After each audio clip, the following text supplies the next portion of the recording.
Dans cet épisode, on parle de tout ce que tu portes, sans que ça t'appartienne vraiment. Les émotions des autres, leurs attentes, la façon dont ils te perçoivent et te traitent. On explore pourquoi vouloir réparer les autres te bloque et comment assumer des choses qui ne sont pas sous ton contrôle te déconnecte peu à peu de toi-même. Cet épisode est une invitation à lâcher prise. Lâcher la culpabilité qui n'est pas la tienne, la pression qui ne t'appartient pas et des rôles que tu n'es pas censé jouer. Parce qu'à partir de ce moment où tu t'arrêtes de porter ce qui ne t'appartient pas, tu retrouves enfin l'espace pour vivre ta propre vie. Bienvenue dans l'Anthrax en français.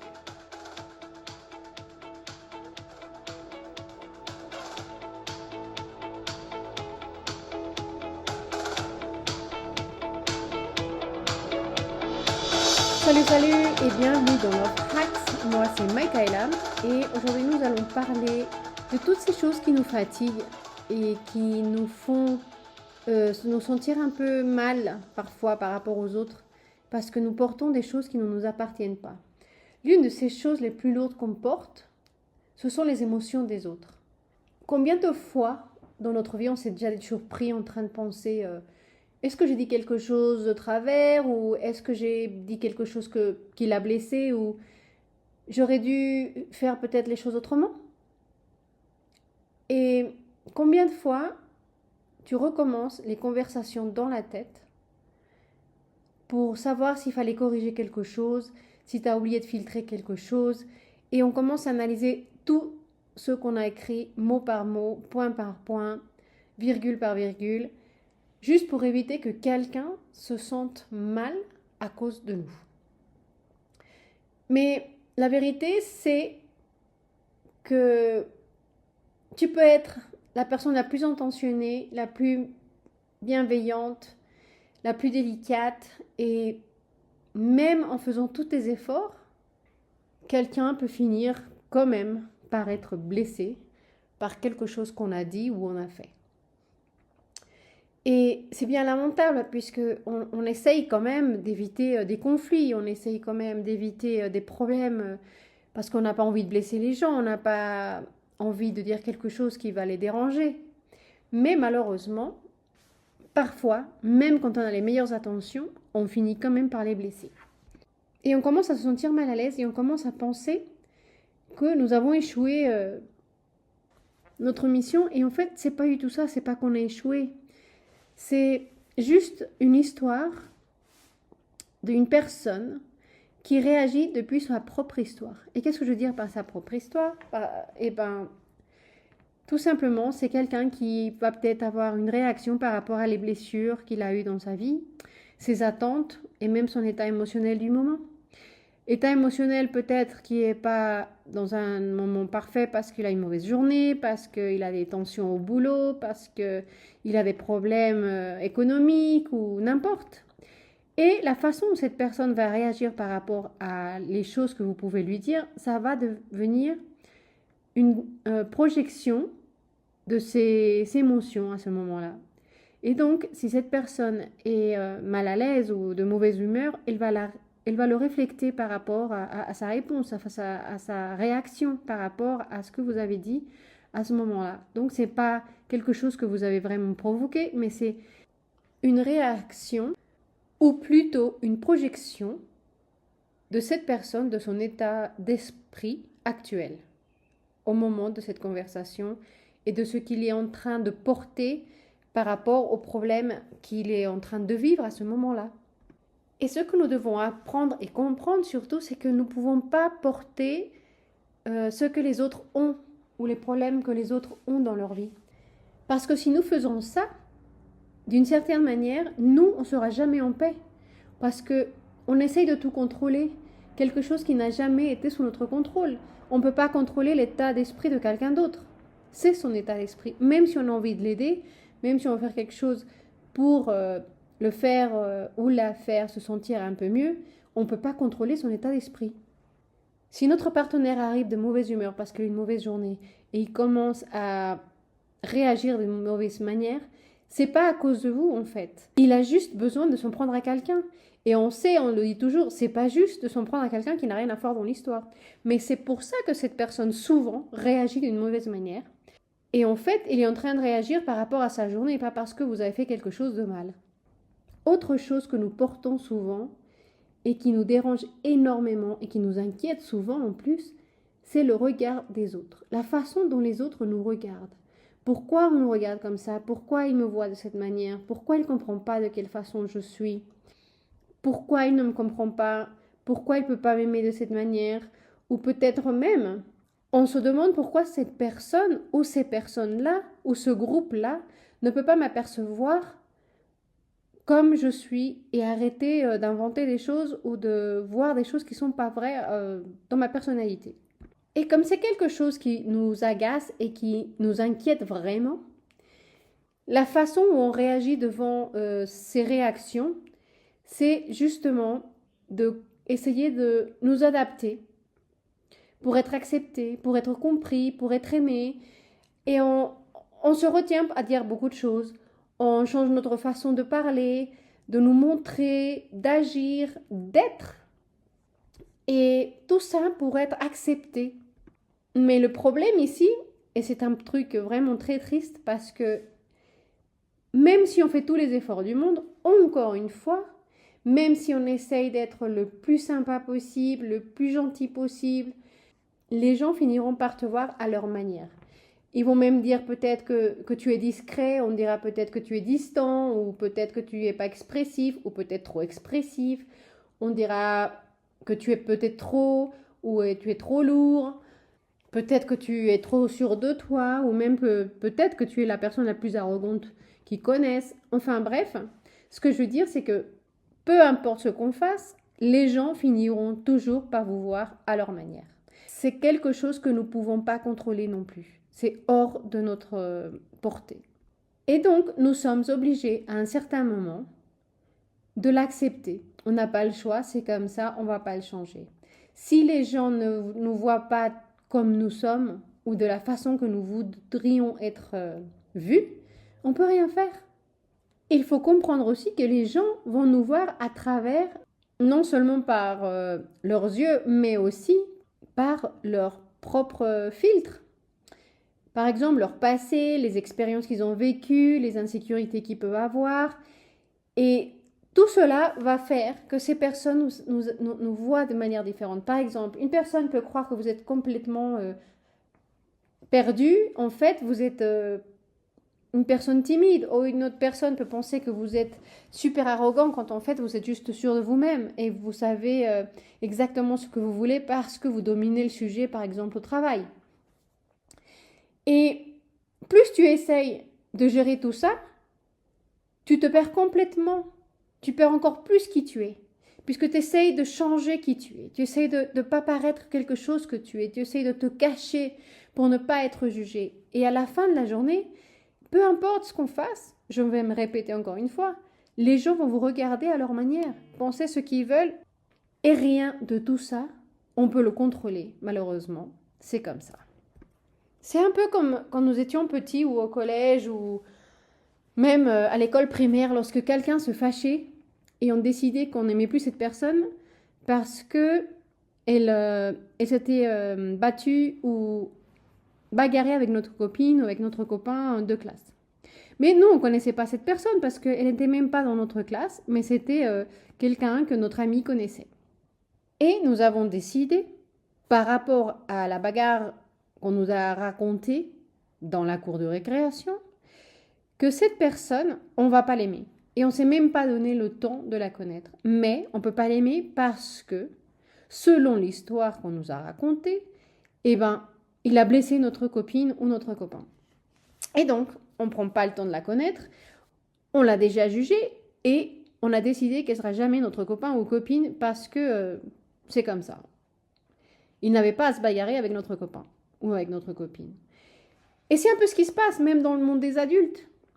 Des fois, on a déjà une opinion par rapport à quelqu'un que nous ne connaissons pas.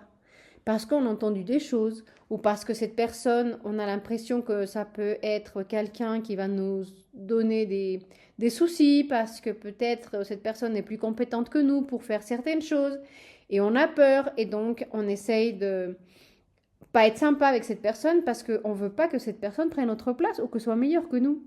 Et donc, on devient jaloux.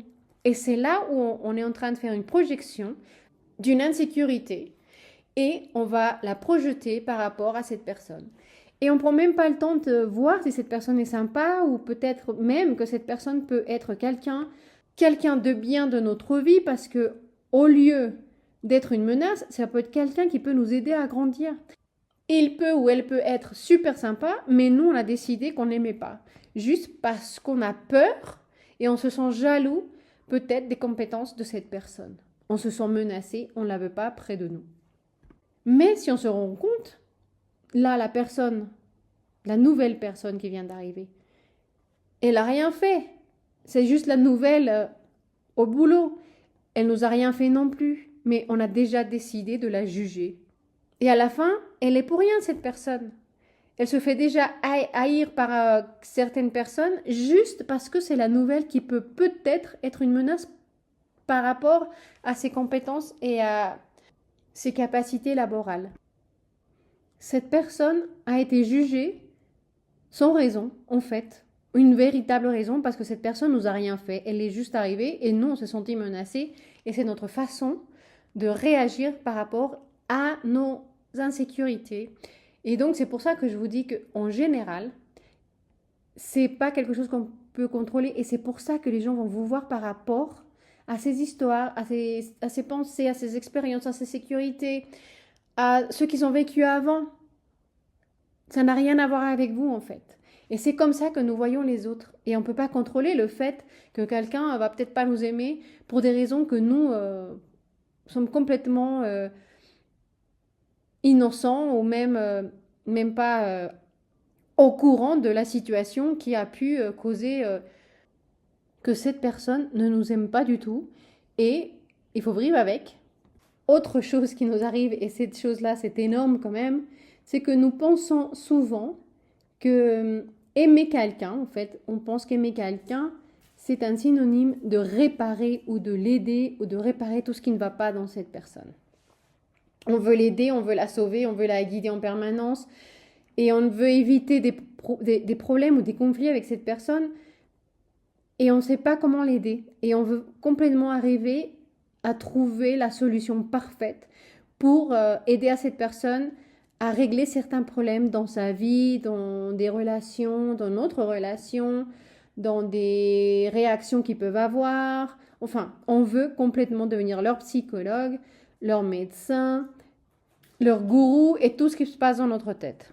Et même si ça part d'un bon endroit, parce que tu tiens à eux ou parce que tu ne veux pas les voir souffrir, la vérité, c'est que tu ne peux pas faire le travail intérieur à leur place. Et qu'est-ce que je veux dire par travail intérieur? Eh bien, on ne peut pas les aider ou on ne peut pas faire un travail d'introspection ni de changer pour eux. Il y aura toujours des choses comme des êtres humains que nous sommes qui ne nous plaisent pas dans notre couple, qui ne nous plaisent pas de nos parents, qui ne nous plaisent pas de certains amis, qui ne nous plaisent pas de nous-mêmes. Et la vérité est que même si on n'aime pas certaines situations ou relations que ces personnes peuvent avoir avec certaines personnes et qu'on veut les aider à les améliorer ou à les régler, on ne peut pas le faire. On ne peut pas changer des choses qu'ils ne veulent pas changer. On ne peut pas régler des situations que ces personnes ne veulent pas changer ou arranger et on ne peut rien faire. Ce n'est pas à nous de le faire. Même si on a envie de les aider, même si on veut leur faire la vie plus facile, on ne peut pas le faire. Et c'est parfois le cas avec nos enfants, avec notre partenaire, notre mari, notre femme, notre petite amie, nos parents même. On veut les aider à régler certains problèmes et comme on n'y arrive pas, on commence à sentir une frustration énorme parce qu'on n'y arrive pas. On ne sait pas comment les aider. On veut vraiment quelque chose pour eux de bien, de sain. Et même si on fait tous les efforts, ces personnes-là ne veulent pas changer ou n'arrivent pas à comprendre ou ne veulent pas comprendre que ce qu'ils sont en train de faire, c'est peut-être une erreur. Mais même si on essaye de leur faire voir de tous les moyens possibles, on n'y arrive pas et on se sent frustré et on ne sait pas quoi faire avec notre partenaire, enfant, maman, papa, copain, copine. Et on se sent devenir dingue. Et c'est ça qu'on doit comprendre. On ne peut pas faire le boulot pour eux. On ne peut pas les aider plus que leur dire la vérité, les dire les choses qu'on voit, les choses que peut-être pour nous sont si évidentes, sont peut-être pas pour eux. Et en plus, même si elles sont évidentes, ils veulent peut-être pas les affronter. Et donc, nous, on se sent devenir dingue parce qu'on voit les choses tellement clairement et on leur dit que s'ils ne changent pas la façon de faire, ça va jamais s'arranger, il n'y a pas moyen. Et c'est normal qu'on se sente comme ça, mais aussi il faut comprendre qu'on ne peut pas les faire changer. Et honnêtement, parfois, ce besoin de réparer l'autre ne parle pas d'eux, mais de notre inconfort à les voir lutter. On a l'impression que les voir agir, ça nous rassure. Parce que pour nous, rester là, regarder sans rien faire, sans contrôler, c'est beaucoup trop difficile. Le vrai soutien, en fait, c'est autre chose. C'est être présent, sans prendre le contrôle de la situation ou du problème. C'est laisser l'autre traverser son processus pour trouver la solution.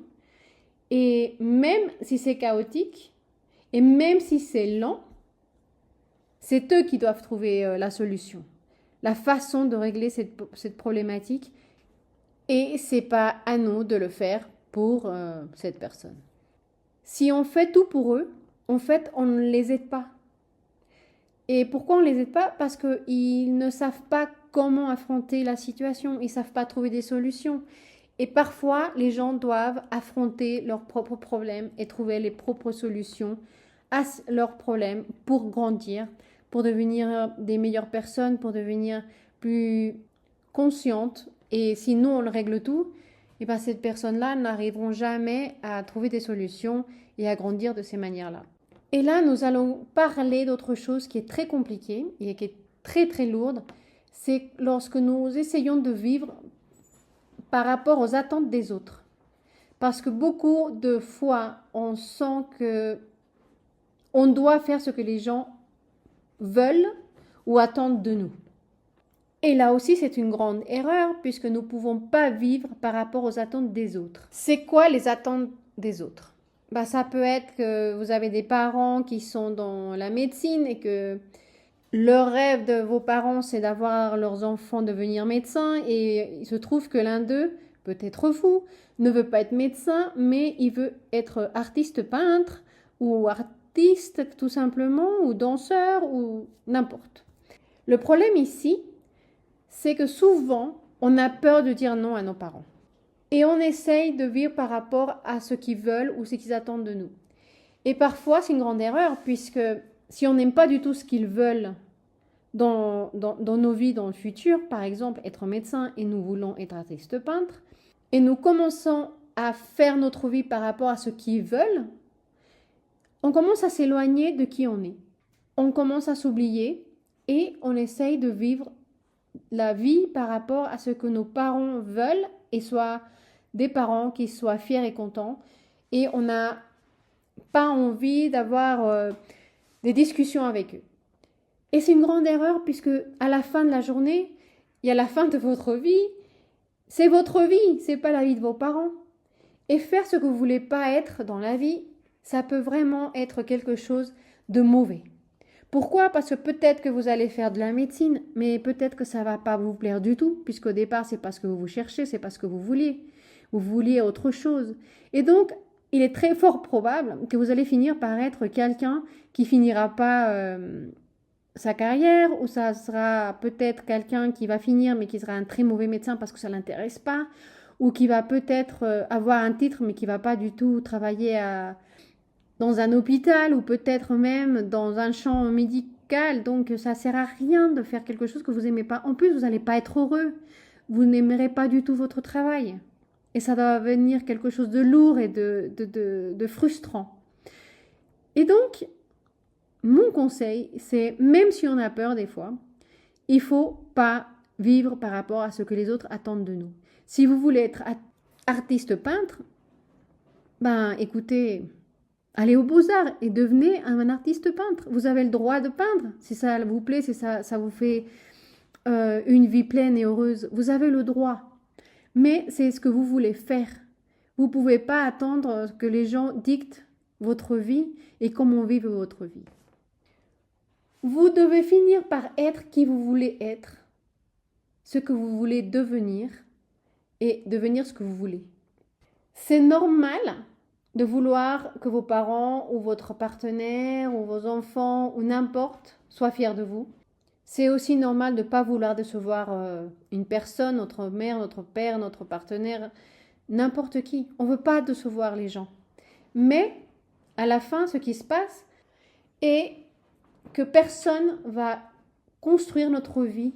Nous, on a envie de construire une vie qui a l'air juste, qui a l'air confortable, qui nous rend heureux, mais on ne veut pas une vie qui ne nous ressemble pas. Une vie, en fait, qui ne nous appartient pas. C'est une vie que quelqu'un a construite pour nous et c'est pas ce qu'on cherche dans notre vie. À la fin, personne d'autre va vivre votre vie.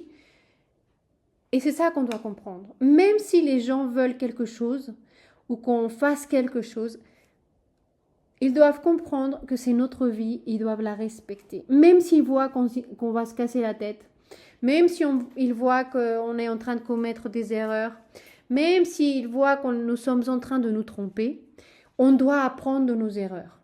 C'est vrai aussi que des fois, il arrive que même si vous avez fini par céder et faire ce que vos parents voulaient au départ, votre vie peut être complètement bonne. Enfin, je veux dire, ça ne veut pas dire que vous n'avez pas eu de succès, mais souvent, c'est même pas quelque chose qui vous rend heureux d'une manière pleine, quoi. Enfin, ce que je veux dire, c'est que souvent, même si on a réussi à avoir du succès en faisant ce que les autres voulaient, on a toujours un petit regret quelque part de ne pas avoir fait ce qu'on voulait faire. Parce que on a fini par céder. Et à la fin, ce petit regret peut devenir très très lourd. Et c'est pareil, même si ce n'est pas vos parents, même si c'est quelqu'un de votre boulot, même si c'est quelqu'un de votre famille, même si c'est votre partenaire, vous pouvez dire non et continuer vos rêves. Et trouver la façon de faire comprendre à votre partenaire ou à votre père ou à votre mère ou à vos amis que cette vie qu'ils voulaient pour vous, ils attendaient pour vous n'est pas celle que vous voulez et c'est tout à fait respectable. À la fin, si on continue à faire ce que les gens veulent, on ne sera jamais heureux. On ne sera jamais 100% heureux. On ne se sentira jamais vraiment satisfait dans notre vie. Et on doit comprendre qu'on ne peut pas contrôler la façon où les autres vivent leur vie non plus. De la même façon qu'on ne veut pas que nos parents ou quelqu'un vienne nous dire comment vivre notre vie, nous ne pouvons pas contrôler la vie des autres et forcer les autres à faire ce que nous voulons qu'ils fassent de leur vie. Et encore une fois, c'est une façon de projeter ce que nous aurons peut-être voulu de notre vie ou un rêve que nous avions lorsque nous étions petits et qu'on aimerait voir nos enfants ou notre partenaire vivre. Ou peut-être c'est quelque chose que nous aurions aimé, peut-être nous marier avec quelqu'un de différent, mais on a fini par se marier avec quelqu'un que nos parents voulaient. Ou même, on a fini par se marier parce que quelqu'un nous a fait croire qu'il fallait se marier avec un certain type de personne, avec un certain profil, et ce n'était pas ce qu'on voulait. Donc on doit comprendre que nous ne pouvons pas contrôler la vie des autres et que les autres ne peuvent pas contrôler nos vies non plus. Vous cherchez des conversations vraies sur l'amour, les relations et tout ce qu'on n'ose pas dire. Écoutez Love Hacks, un podcast sincère et sans filtre. Disponible en français, anglais, espagnol et portugais. Retrouvez-le sur votre plateforme de podcast préférée. C'est dur des fois parce que c'est vrai que souvent on a des envies de voir quelque chose, d'aider à quelqu'un à arriver à faire quelque chose, ou parce qu'on a une famille d'ingénieurs, on veut que tout le monde soit des ingénieurs, ou parce qu'on voulait être danseuse quand on était jeune et que nous avons une fille et donc maintenant on veut voir notre fille être danseuse étoile. Mais ça ne veut pas dire que nos filles ou notre fille peut devenir une enfant danseuse étoile. Donc, même si on a envie de la voir, on ne peut pas contrôler sa vie si on ne veut pas lui gâcher la vie. Et c'est pareil pour tout le monde. Et c'est des choses qui sont très difficiles, mais nous devons quand même essayer de les comprendre et de laisser vivre les autres leur vie de la même façon que nous, on aimerait qu'on nous laisse vivre notre vie à notre manière et à notre façon. Et autre chose que nous arrive souvent dans notre vie aussi, c'est la façon où les gens nous traitent ou on traite les autres. Et ce sujet est bien plus personnel que les autres, je pense, quand même. Quand quelqu'un nous traite mal, c'est difficile de ne pas le prendre sur soi-même. Et on commence à douter des fois de ce que nous avons fait ou ce que nous avons dit, si on a fait quelque chose de mal, si on a dit quelque chose de mal, qu'est-ce qui s'est passé, on n'a pas compris pourquoi cette personne s'est énervée. Est-ce que je ne suis pas suffisamment bien pour la personne avec qui je suis? On commence à se poser beaucoup de questions. Mais nous devons comprendre que la façon où les personnes nous traitent, ou la personne en question, si est-ce que c'est notre partenaire, nous traite, ne définit pas la valeur que nous avons aux yeux des autres ou à nos yeux. Elle reflète surtout qui est cette personne ou l'état d'esprit de cette personne. Ça peut être du stress, ça peut être des blessures qu'il a eues ou elle a eues dans le passé, ça peut être une capacité émotionnelle, ça peut être beaucoup de choses. Et des fois, on ne comprend pas pourquoi ces personnes agissent de ces manières-là, ou pourquoi elles nous traitent comme ça, ou pourquoi elles nous parlent d'une certaine manière. Et on s'est dit souvent, mais je ne méritais pas ça, et franchement, souvent, les gens ne donnent pas ce que nous méritons. Les gens ne nous donnent pas souvent ce qu'on mérite. Ils donnent ce qu'ils ont, ce qu'ils peuvent, ce qu'ils savent. Et c'est compliqué, parce que souvent, on attend quelque chose de quelqu'un. Encore une fois, on va parler de ce qu'on attend des gens. Et on veut être aimé d'une certaine manière, mais on ne veut pas comprendre que la personne avec qui on est ne s'est peut-être pas aimée de la façon que nous, on aimerait être aimé. Et on attend beaucoup de choses de cette personne-là. Et on ne comprend pas pourquoi elle ne peut pas nous aimer de la façon où on veut être aimé. C'est compliqué. Mais on doit comprendre que, comme chaque personne, chaque être humain sur cette terre, on a tous des expériences différentes, des connaissances différentes, des niveaux différents, de capacités différentes. On n'a pas tous des valeurs émotionnelles du même niveau et on ne sait pas toujours le niveau émotionnel de l'autre personne. Et si on ne comprend pas ça, encore une fois, on va se rendre compte que nous sommes dans un état où on ne se sent pas heureux, où on a eu des problèmes émotionnels, où on se sent complètement mal à l'aise, on n'arrive pas à se trouver, on n'arrive pas à se poser. Et c'est tout à fait normal, c'est tout à fait humain. Mais par contre, ça, on ne peut pas le contrôler non plus, puisque nous ne savons pas le passé de ces personnes, pourquoi elles réagissent comme ça. Et encore une fois, les gens vont réagir par rapport à ce qu'ils connaissent, à ce qu'ils savent, à ce qu'ils peuvent. Ils ne peuvent pas vous donner des choses qu'ils sont incapables de vous donner. Ils ne peuvent pas vous donner des choses ou vous traiter d'une certaine manière qu'ils ne connaissent pas. S'ils ont grandi dans une famille où c'était toujours un peu violent, ils vont connaître que la violence. Pour eux, vous montrer quelque chose qui n'est pas de la violence, ça va être très très dur. Alors nous devons comprendre que le comportement des gens vient aussi de la façon dont ils ont grandi, de ce qu'ils ont appris dans leur vie. Et encore une fois, c'est quelque chose que nous ne pouvons pas contrôler, car c'est quelque chose de naturel, quelque chose qui vient normalement, naturellement, chez ces personnes.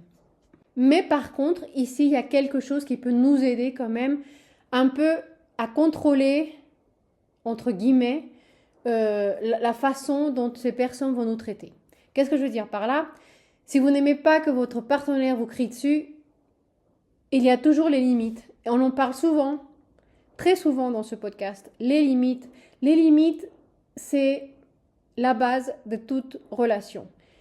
Peu importe si elle est amoureuse, amicale, entre parents et enfants, entre tonton et tata, la façon où on laisse les autres nous traiter peut aussi être un peu contrôlée. Et ce que je veux dire par là, c'est qu'on peut lui dire on ne veut pas ça dans nos vies. Et même si on ne peut pas contrôler la façon où cette personne va réagir, on peut contrôler la façon où nous, on va laisser ces personnes nous traiter. Et qu'est-ce que je veux dire par là ? Si cette personne ne veut pas respecter vos limites et vous voulez partir, vous partez. Si cette personne ne vous respecte pas, vous n'avez rien à faire avec ces personnes-là. Les limites, ça sert à ça, à vous faire respecter, à montrer vos valeurs et les choses que vous êtes prêt à permettre aux autres ou pas. Alors remettons les choses en place. On n'est pas responsable des émotions des autres. On n'est pas responsable de leur perception. On n'est pas responsable de leur guérison, ni de leurs attentes, ni de leur comportement. Et quand on comprend vraiment tout ça, quelque chose change parce qu'on va se sentir beaucoup plus léger, on va se sentir beaucoup plus à l'aise, on va plus s'ennuyer ou se prendre la tête avec des choses qui ne nous correspondent pas. Nous allons plus porter toute la problématique de la personne en question, de notre ami, de notre mari, de notre enfant. On va le laisser prendre contrôle. Nous allons aussi arrêter de tout analyser et d'essayer de tout contrôler autour de nous. Donc, il n'y aura plus de poids sur nous et ça va nous faire une vie beaucoup plus facile. On va finir par arrêter de s'inquiéter de ce que les gens pensent de nous, de si on s'est bien habillé, si on s'est mal habillé, si on s'est bien coiffé, si on ne s'est pas coiffé, si la personne s'est blessée ou pas. À la fin, il faut comprendre que nous sommes responsables de ce que nous disons, mais pas de ce que les autres vont interpréter ou comprendre de ce que nous avons dit ou fait. Parce que des fois, notre attention n'a rien à voir par rapport à ce que cette personne en face a compris ou a interprété de nos paroles, de nos mouvements, de notre façon de penser.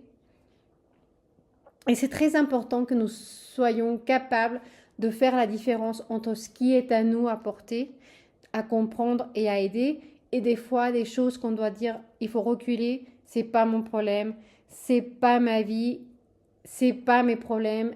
Je peux essayer d'aider cette personne, mais si cette personne ne veut pas de mon aide, je dois apprendre à dire OK et à reculer. Et ça va énormément nous aider dans nos vies et dans notre paix mentale et surtout dans notre vie quotidienne. On va enfin trouver notre espace. Nous allons trouver à la fin une sensation de paix, une autre direction où on peut aller sans se sentir lourd et stressé par rapport à ce qui se passe dans la vie des autres et finir par être beaucoup plus heureux. Et tu pourras enfin accueillir quelque chose qui t'appartient, qui est vraiment à toi et qui reflète qui tu es sans avoir peur des autres, ni des regards, ni des pensées des autres. Alors j'espère que ce podcast vous a plu, que ce podcast va vous aider énormément avec tous ces petits problèmes que nous avons dans le quotidien. Et si vous connaissez quelqu'un qui se trouve justement dans ce cas-là, qui se trouve toujours stressé parce qu'il ne sait pas comment aider les autres et qui porte toujours les problèmes des autres, n'hésitez pas à lui envoyer ce podcast. Je vous remercie d'avance et j'espère vous revoir la semaine prochaine. Allez, ciao, ciao.